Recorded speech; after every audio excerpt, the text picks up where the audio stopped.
வணக்கம் மக்களே. மீதமா இருக்கிறதெல்லாம் வீணா போகுதுன்னு யார் சொன்னாங்க? நம்ம வீட்டு இல்லத்தரசிங்க அதை எப்படி ஒரு குயிக் ரெசிபியா ஸ்நாக்ஸா செஞ்சு கொடுக்குறாங்கன்றத நம்ம பார்க்குறோம். இன்னைக்கு நான் உங்களோட ஷேர் பண்ண போறது மீதமான சப்பாத்திலேருந்து செய்யும் சுலபமான குயிக் ஸ்நாக் ரெசிபி. இது பிரேக்ஃபாஸ்ட்டுக்காகவும் ஈவினிங் டீக்காகவும் ஒரு அருமையான ஒரு காம்போங்க. இது வெறும் சமையல் குறிப்பு மட்டும் இல்லை, நம்ம வீட்டு வாழ்க்கையோட அனுபவமும் சேர்ந்துதான். நம்மளோட இல்லத்தரசிங்கெல்லாம் சமையல் செய்யறது மட்டும் இல்லாம அவங்க திட்டமிடுவாங்க, சிந்திப்பாங்க, மீதமா இருக்கிறத புது விஷயத்த உருவாக்குவாங்க.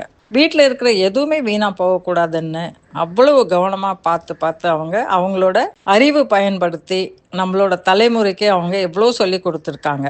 உதாரணத்துக்கு சொல்லணும்னா, வீட்டில் மாவு அரைச்சா முதல் நாள் கெட்டியான மாவில் மென்மையான இட்லி, இரண்டாவது நாள் அதை தண்ணியை சேர்த்து தோசை, அதுக்கப்புறம் மாவு புளிச்ச உடனே அது பொங்கலமாக மாறும், அதுக்கப்புறம் பணியாரமாகவும் மாறும். ஒரே மாவில் எவ்வளோ டிஃப்ரெண்ட்டான புது சுவை, புது உணவுன்ட்டு அவங்க செஞ்சிட்டு இருந்தாங்க. அதே மாதிரி மீன் குழம்பு வைக்கும் நாளில் கொஞ்சம் கூடுதலாக சாதம் வடித்து அது மறுநாள் பழைய சோறு மீன் குழம்புன்னு நம்மளுக்கு கொடுத்தனாலும் நம்மளுக்கு ஞாபகம் வரும். எல்லா விஷயத்தையும் நம்ம கற்றுக்கிட்டதே நம்ம அம்மா கிட்டேருந்து, மாமியார் கிட்டேருந்து தான். இதுக்கெல்லாம் பெரிய படிப்பெல்லாம் இல்லைன்னா கூட சிறப்பாக எப்படி அவங்க நடத்தி கொண்டு போனாங்கன்றது நல்ல விஷயம். அதை நம்ம கற்றுன்னு இருக்கோம். இன்னைக்கு நான் செய்ய போகிற இந்த சிற்றுண்டியை அதே எண்ணத்தில் தான், அதே எளிமை, விரைவு, வீணாக்கம் இல்லாத வாழ்க்கை, இப்படி தாங்க.